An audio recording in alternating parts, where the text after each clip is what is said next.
Assalamualaikum warahmatullahi wabarakatuh. Waalaikumsalam warahmatullahi wabarakatuh.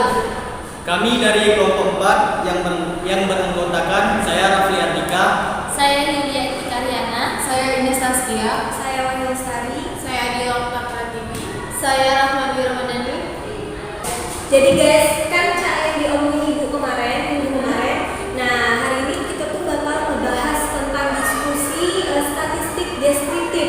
Nah, dari materi ini statistik deskriptif ini ada banyak yang bagian loh. Contohnya tuh Cak, pengertian statistika, penyajian data, terus ukuran pemusatan, ukuran penyebaran, angka indeks, pengertian dan penggunaan statistik. Bisa kalian lihat juga kan di sini. Iya. Nah, jadi di sini juga kita bakal bagi-bagi tugas dari tiap materi itu, Cak. Aku kan lah bagi nih, tiap kalian itu bakalan baca. Jadi ada materinya. Nah, aku ini kebagian definisi statistika dari halaman 1 sampai 7. Terus Yulia kebagian jenis-jenis statistika halaman 8 sampai 14. Terus Rahma kebagian sumber data statistis halaman 15 sampai 20. Aku Dewe kebagian distribusi frekuensi halaman 21 sampai 27. Nah, kalau Ines ini macam-macam distribusi halaman 34 sampai 41. Terus Dila mau membahas tentang ukuran pemusatan dan letak data itu halaman 42 sampai habis. Nah, mungkin kita langsung deh ya membahas materinya. Iya. Nah, yang pertama tuh Raffi, kau bagian yang pertama coba jelaskan. Jadi di sini akan aku jelaskan tentang pengertian statistika. Oke. Jadi statistika itu merupakan ilmu mengumpulkan, menata, menyajikan, menganalisis, dan menginvestasikan data menjadi formulir untuk membantu pengambilan keputusan yang efektif. Ada juga pengertian dari statistika yaitu suatu kumpulan angka yang tersusun lebih dari satu angka. Jadi statistika ini memiliki ciri-ciri penelitian, yaitu yang pertama dimulai dengan adanya pertanyaan, yang kedua membutuhkan pernyataan yang jelas, yang ketiga membutuhkan perencanaan, yang keempat dilakukan secara bertahap, yang kelima mengajukan hipotesis, yang keenam mengemukakan fakta dan makna dengan benar, dan yang terakhir yaitu bersifat sirkuler. Dalam melakukan suatu penelitian harus dilandasi dengan penggunaan metode ilmiah. Di sini disebutkan bahwa syarat metode ilmiah, yaitu syarat dasarnya yaitu yang pertama fakta atau data yang reliable, valid, ternilai, teori yang relevan. Bentar. Jadi kurang lebih tuh statistik sama statistika itu ada bedanya ya. Kalau misalnya bagian lihat tuh, Cak, kalau misalkan statistik ini lebih ke Cak kumpulan angka. Terus kalau statistika ini lebih Cak dominan mengumpulkan, menata, menyajikan, terus menganalisis. Oke. Jadi sedikit paham ya kita nih. Iya. Ya, bisa dilanjut nanti. Jadi sifat dari statistika ini bersifat universal, objektif, jujur dan terbuka, logis, kritis, analitis, dinamis dan inovatif. Dasar kata diperoleh dari hasil pengukuran suatu variabel pada sampel yang diambil dari suatu populasi menggunakan teknik pengambilan sampel tertentu. Terdapat langkah-langkah kegiatan statistika untuk menangani data kasar, yaitu yang pertama pengumpulan data, yang kedua pengolahan data atau diurutkan atau digolongkan, yang ketiga penyajian dalam tabel atau grafik, yang keempat penafsiran sajian data, yang kelima analisa data, yang keenam penafsiran dan pengambilan kesimpulan, yang ketujuh pemanfaatan penafsiran dan kesimpulan untuk penentuan kegiatan penelitian lebih lanjut. Jadi dari poin 1 sampai 7 disebut statistik deskriptif atau tanpa analisa, tanpa generalisasi, tanpa pengujian hipotesis, dan hanya melakukan perhitungan saja yang dapat disajikan dalam bentuk tabel distribusi frekuensi yang terdiri dari mean, modus, median, berdiagram, histogram, dan poligon. Poin 1 sampai 7 disebut statistik inferensial dengan analisis, generalisasi, pengujian hipotesis. Jadi untuk materi jenis-jenis statistika akan dilanjutkan oleh Yulia. Berarti untuk jenis-jenis aku yang jelaskan ya. Iya. Berarti lanjut jenis-jenis statistika. Nah, statistika itu dibagi menjadi dua, statistika deskriptif dan induktif. Nah, kalau statistika deskriptif itu materinya lebih ke mengajukan data, ukuran pemusatan, ukuran penyebaran, angka indeks, dan deret berkala dan peramalan. Nah, sedangkan kalau statistika induktif itu materinya tuh lebih ke problematis dan teori keputusan. Nah, metode sampling, metode pendugaan, pengujian hipotesa, regresi, dan korelasi. Nah, yang terakhir yaitu statistika non parametrik. Oh, jadi mereka beda-beda. Iya dong, beda. Jadi dia tuh statistika tuh ada jenis-jenisnya juga. Nah, selanjutnya yaitu data. Data itu adalah himpunan nilai atau variasi data atau informasi lain yang diperoleh dari observasi, pengukuran, dan penilaian. Nah, sedangkan objek itu ada pengamatan, variabel atau nilai. Nah, selanjutnya data kualitatif. Kualitatif itu diperoleh dari hasil pengamatan. Nah, sedangkan data kuantitatif itu diperoleh dari Pengukuran atau penilaian. iya. Nah, populasi dan sampel juga itu berbeda, populasi antara populasi dan sampel. Nah, kalau populasi itu merupakan sebuah kumpulan dari suatu kemungkinan orang-orang, benda-benda dan ukuran lain dari objek yang menjadi perhatian. Nah, sedangkan sampel atau sampel suatu bagian dari populasi tertentu yang menjadi perhatian. Jadi beda populasi dengan Iya, jadi beda. Nah, untuk selanjutnya yaitu jenis-jenis data. Data itu ada dua, data kuantitatif dan kualitatif. Nah, sedangkan data kuantitatif itu dibagi menjadi dua lagi, yaitu data discrete dan kontinu. Nah, data kuantitatif itu merupakan jenis kelamin, warna bunga, habitat, dan lain-lain. Nah, kalau yang data kuantitatif tadi kan dibagi menjadi dua. Yang pertama yaitu data discrete yang dibagi menjadi jumlah kloroplasma, jumlah kromosit, jumlah sel, dan lain-lain. Nah, kalau data kontinu itu berat badan, jarak kota, luas tanah, dan lain-lain. Nah, selanjutnya itu penggolongan data statistik berdasarkan sifat angka. Nah, kalau berdasarkan sifat angka itu dibagi menjadi data kontinu dan data discrete. Nah, kalau berdasarkan penyusunan angka itu dibagi menjadi data nominal, data ordinal atau urutan, dan data interval. Nah, kalau berdasarkan bentuk angka itu dibagi menjadi dua, yaitu data tunggal dan data kelompok. Nah, kalau berdasarkan waktu pengumpulannya itu dibagi menjadi dua lagi, yaitu data seketika dan data urutan waktu. Nah, mungkin itu saja yang materi dari aku. Bakal dilanjutkan lagi kan sama Muhammad Rahman. Terima kasih Yulia. Di Iya. sini saya akan menjelaskan mengenai data. Data ini terbagi menjadi dua. Yang pertama itu ada data primer dan kedua itu data sekunder. Nah, data primer ini terbagi menjadi tiga.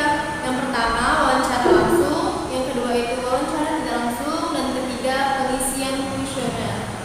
Data sekunder ini ada 4. Yang pertama itu ada BPS, yang kedua Bank Indonesia, yang ketiga World Bank, IMF, yang keempat FAO, dan lain-lain. Istilah dalam statistika objek, benda hidup atau benda yang diuji, unsur-unsur sifat dan kelakuannya melalui pengamatan, pengukuran, dan penilaian guna mendapat info atau nilai-nilai yang berguna mengenai benda tersebut. Variabel, suatu sifat dari objek atau unsur dari objek yang dapat diamati atau diukur sehingga menghasilkan nilai ukuran atau kriteria yang dapat bervariasi. Selanjutnya itu ada variat adalah angka atau nilai ukuran atau kriteria lain yang dicapai suatu variabel pada suatu individu atau unit statistik. Selanjutnya itu ada variasi. Variasi ini adanya perbedaan antar nilai atau varian atau ukuran dan lain-lain dari suatu variabel pada populasi atau sampel. Selanjutnya itu ada variabilitas. Nah, variabilitas ini kemungkinan untuk bervariasi dari nilai suatu variabel pada suatu populasi atau sampel. Selanjutnya itu ada parameter. Nah, parameter ini adalah suatu variabel terukur yang digunakan sebagai kriteria untuk mengevaluasi suatu populasi atau sistem. Selanjutnya itu ada nilai parametrik. Nah, nilai parametrik ini adalah suatu nilai dari suatu parameter yang diperoleh dari perhitungan atau data sensus. Masih harus dianalisis. Selanjutnya itu ada nilai statistik. Nilai statistik ini suatu nilai dari suatu parameter yang diperoleh dari perhitungan atau data sensus. Selanjutnya, statistik parametrik membutuhkan pengukuran kuantitatif dengan data interval atau rasio. Yang kedua itu mempertimbangkan jenis sebaran atau distribusi data, yaitu apakah data menyebar normal atau tidak. Berarti itu ada yang normal, ada yang tidak. Kalau statistika non parametrik ini membutuhkan data dengan data ordinal dan nominal. Yang kedua itu ada merupakan statistika bebas sebaran, tidak mensyaratkan bentuk sebaran parameter populasi baik normal atau tidak. Contohnya itu metode statistika non parametrik itu binomial test, chi-square test, median test, dan lain-lain. Selanjutnya, Nah, oke. Jadi kan tadi kita sudah membahas tentang definisi statistika yang dijelaskan oleh Raffi, terus Ada jenis-jenis statistika yang dijelaskan oleh Jenis-jenis Dia, data juga, dirincikan lagi. Terus juga Rahmat tadi sudah membahas tentang sumber data statistis. Nah, jadi selanjutnya aku bakal membahas tentang distribusi frekuensi. Nah, jadi di sini tuh definisi dari dari distribusi frekuensi, Nah, itu tuh merupakan pengelompokan data menjadi tabulasi data dengan memakai kelas-kelas data dan dikaitkan dengan masing-masing frekuensinya. Nah, terus selanjutnya itu tentunya itu tuh dalam materi ada kelebihan dan juga kekurangannya kan pasti. Nah, kelebihan dari materi ini yaitu dapat mengetahui gambaran secara menyeluruh. Terus kalau buat kekurangannya itu rincian atau informasi awalnya itu menjadi hilang. Terus juga di sini kita bakal membahas tentang contoh dari distribusi frekuensi ini. Contohnya itu tinggi badan anak, siswa atau anak. Nah, ini bisa lihat kan nggak? Ya, Nah, jadi kalau misalkan teman-teman mau lihat gitu ya. Nah, jadi ini contoh dari tabel tinggi badan mahasiswa dari distribusi frekuensi. Ya. Oke, selanjutnya yaitu ada limit batas, nilai tengah, dan juga lebar kelas. Bakal membahas tentang rincian, itu tuh ada limit batas, nilai tengah, dan lebar kelas. Contohnya seperti limit kelas atau peti kelas, itu merupakan nilai terkecil atau terbesar pada setiap kelas. Terus juga batas kelas itu merupakan nilai yang besarnya 1 desimal lebih sedikit dari data aslinya. Terus juga ada nilai tengah kelas. Nah, untuk nilai tengah kelas ini antara batas bawah kelas dengan batas kelas atas kelas. Terus selanjutnya itu ada lebar kelas, selisih antara batas bawah kelas dengan batas atas kelas. Oke, selanjutnya slide berikutnya yaitu tentang membahas cara membuat tabel distribusi frekuensi.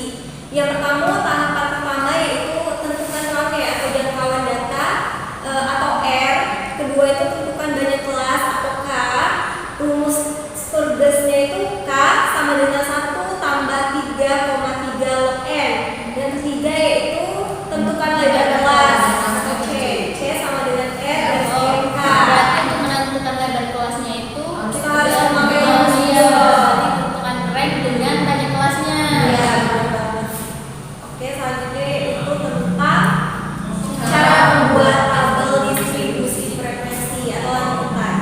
Di sini ada tentukan limit bawah kelas pertama dan kemudian batas bawah kelasnya. Terus ada ditambah batas bawah kelas pertama dengan lebar kelas untuk memperoleh batas atas kelas. Selanjutnya yaitu tentukan dulu limit atas kelasnya. Selanjutnya itu juga kita harus menentukan nilai tengah kelas. Terus juga tentukan frekuensinya. Oke, itu tadi mengenai distribusi frekuensi. Oke, mungkin next dulu kali ya ke materi selanjutnya. Jadi materi selanjutnya itu mengenai distribusi frekuensi relatif dan kumulatif. Nah, distribusi frekuensi relatif ini lebih membandingkan frekuensi masing-masing kelas dengan jumlah frekuensi totalnya dikalikan 100%. Lalu yang kedua, distribusi frekuensi kumulatif ini ada dua, yaitu distribusi frekuensi kumulatif kurang dari dan lebih dari. Lalu distribusi frekuensi relatif ini lebih ke nilai ujian akhir pada mata kuliah statistik. Dia lebih meneliti ke sana. Lalu sedangkan yang kurang darinya itu lebih ke nilai ujian akhir pada mata kuliah statistik juga. Lalu distribusi frekuensi kumulatif ini lebih darinya untuk nilai ujian akhir mata kuliah statistik. Lalu yang selanjutnya histogram dan polygon frekuensi. Ini terdapat data-data. Lalu lanjut lagi ke ogive. Ogive ini lebih ke diagram lagi, diagram yang akan diambil nanti gambarnya. Lalu ke ukuran pemusatan dan letak data. Ukuran pemusatan ini lebih ke merupakan nilai tunggal yang mewakili semua data atau kumpulan pengamatan di mana nilai tersebut menunjukkan pusat data tersebut. Jadi yang termasuk ukuran pemusatan itu lebih ke rata-rata hitung, median, modus, rata-rata ukur, dan rata-rata harmonis. Nah, rata-rata hitung ini lebih ke rumus umumnya. Rata-rata hitung ini lebih ke jumlah semua nilai data dibagi banyak nilai data tadi. Nah, untuk data yang tidak diulang tadi itu di X sama dengan X. Ada rumusnya, guys. Jadi untuk data yang mengulang dengan frekuensi yang tertentu gitu, ada rumusnya juga. Iya, ada rumus masing-masing. Ya, beda frekuensi, beda rumus. Rata-rata hitung yang selanjutnya lebih ke tabel frekuensi juga sama seperti yang sebelumnya. Lalu lanjut lagi ke median. Lalu yang kedua, median yaitu data berkelompok. Ini juga memiliki rumusnya. Yang terakhir modus, yaitu data berkelompok. Itu juga ada beberapa rumusnya masing-masing. Oke. Selanjutnya materinya akan dibahas oleh teman saya, Bila. Oke guys, di sini kita tuh bakal bahas materi tentang hubungan empiris antara nilai rata-rata hitung, median, dan modus. Ada 3 kemungkinan kesimetrian kurva distribusi data. Yang pertama itu jika nilai ketiganya hampir sama maka kurva mendekati simetri. Yang kedua, jika mood atau mean atau rata-rata hitung maka kurva miring ke kanan. Dan ketiga itu jika rata-rata hitung maka kurva miring ke kiri. Nah, di sini tuh hubungan empiris antara nilai rata-rata, hitung, median, dan modus atau lanjutan. Jika distribusi data tidak simetri, maka terdapat hubungan rata-rata hitung modus 3 rata-rata hitung dikurang median. Yang keempat itu ada rata-rata ukur. Di sini tuh digunakan apabila nilai data satu dengan yang lain itu berkelipatan. Untuk data tidak berkelompoknya. Dan rata-rata ukur lanjutan.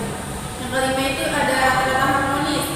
Biasanya digunakan apabila data dalam bentuk pecahan atau desimal. Untuk data tidak berkelompok dan data berkelompok itu beda rumusnya ya guys.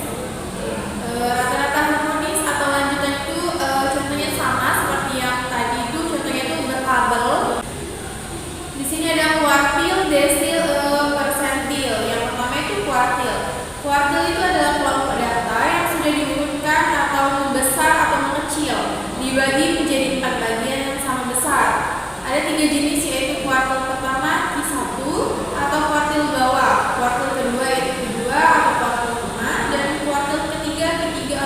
kuartil paling atas.